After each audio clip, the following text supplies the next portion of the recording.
Hey, Steve. I'm 35, and I'm single by choice. I'm a lawyer, and I've dealt with a lot of family law cases, and I see how when a relationship goes wrong, it affects the children. Now, I've thought a lot about this, and I'm ready to have a child, but I don't necessarily want to be married. And I know that I'm financially capable of taking care of a child on my own. So what you should do, just as a thought, have a healthy relationship. Right. Aim for that. Who would have thought? My question is, would it be selfish of me to enter into an agreement with the guy just for his sperm and I maintain legal rights to the child?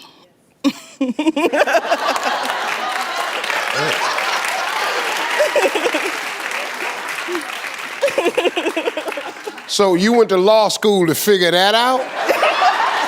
The hell? Okay, just here's the deal. Whether you have a boy or a girl, it's important. Now, you can live without a mother, you can live without a father.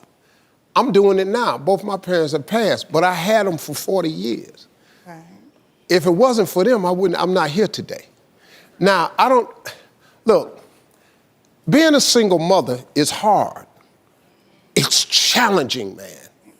Now, if you want to enter into agreement, you can do it. But let's think about the child for 1 second. Right. The child is going to have to answer some questions. Where your daddy? At the PTA meeting, where your daddy? At the father-daughter dance, where your daddy? At the Cub Scout and Boy Scout meeting, where your father? I just, if you want to do that to the child, are you an only child? No, I have 2 other siblings. Okay, did you have both parents? Yes, I did. Worked out great? Yeah. I'm assuming it did, you're a lawyer. I love my parents. Yeah, you did real good. So you have to think about that for the child. Right. I'm confused because she came from a good household, right? Her parents brought her up, she has siblings. So in her own personal experience, she's seen marriage and like having kids under the same household as successful. Right. She's seen it with her own eyes. She experienced it throughout her life. So now she's taking the bad from that she sees from her lawyer, like from her law cases, whatever. Mm-hmm. She's taking that and then internalizing it and saying, I've seen so many of the bad stuff. I don't want that to possibly be me. So I'm just going to completely just eliminate marriage entirely, but I still want kids. Let's just say, because not every woman's going to get a super masculine man. Right? That's just what the reality is. Not every man is going to be like very like alpha masculine, like very top tier, right? Mm-hmm. So let's say she got with a guy that was maybe a little bit more like more passive. Should I go ahead and play it? A nice guy. Okay, I didn't want to say that. Like I'm saying like a nice guy, but still maybe not as like he can maybe. Like, they could probably work something out, right? Yeah. Like, if she's going to be the more masculine one, she can probably find a guy that's, like, he would take the back seat. Yeah, you know, she can probably find a guy like that. Right. I'm sure she could. But the problem is women don't really want dudes like that. Also, here's the other thing I would say to you. Just because you're a lawyer and you've seen a lot of things that happen when families break up and what happens to the child, doesn't mean that yours is going to break up. Right. Yeah. So, I wouldn't make a decision based on fear. You know what I mean? But let me ask you this question. Now, this is personal, has nothing to do with the baby. Okay. Have you ever wanted to be in a great relationship? Of course, yes, sir. Yeah, so why don't you go do that? You're an attractive woman, you got your stuff together. Thank you know, you could probably do that.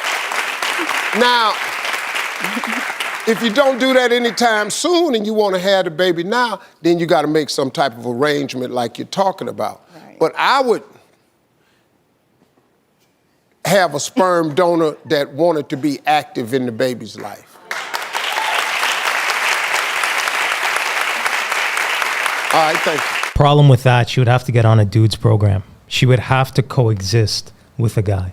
She may need to compromise her value system or her belief system in what she thinks a relationship is, or she may need to override some of the calluses that she's developed, because of her career. In my opinion, it seems that she's just given up. She's at the point where she's like, you know what? I'm tired. I've tried to date and try to find the right guy and whatever. didn't work out for me. Now I'm 35, my clock is ticking, and I still have this urge to have a family and to have a baby and all that. So her next thought is, all right, I want to have all control over the child and how it's going to be raised and whatnot. Just get a random guy off the street or sperm donor and raise the child, and then I'll be happy. That's what she's thinking. But she's not taking into account that it's going to be hard for her, the child, and the development. Like, there's just so much more that comes down to it. And what if she, like I hope she has savings and investments that she's okay. What if she loses her lawyer job and, like, then she only has one income to the house? Like, there's so many other things that you need to consider. And it's not as easy as just saying, like, yeah, I'm going to have a kid by myself and everything's going to be perfect. Like, no, that's not going to be the case.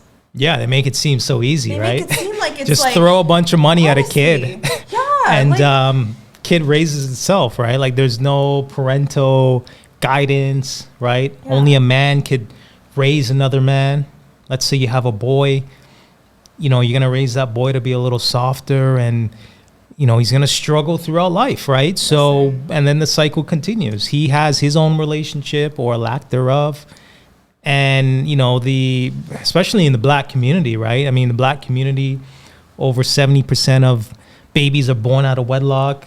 You know, black boys that are raised by single mothers are more receptive to being incarcerated. Like, there's so many stats and figures that are going against the black community, and she's kind of adding to that number.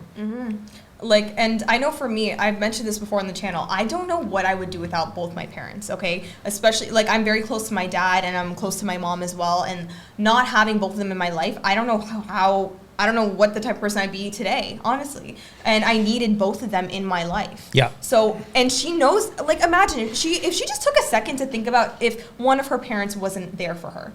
If it was just her father or just her mother, like, how would she feel about that? That's most likely what her child would feel like. She's Yeah, just it's tough. so selfish, I think. It's but- tough. Even for me growing up, I had to Google how to shave. I had to Google how to tie a tie. I had to, like, Google was literally, you know, helping me along the way, right? So for a young man, he shouldn't have to go through that. He should have a father figure to guide him in this mediocrity society that we live in, this watered down society, right? So, you know, it's just unfortunate. All right, guys, so we're going to go ahead and end this video. If you like this video, make sure you like, comment, and subscribe. And until next time. Bye, guys.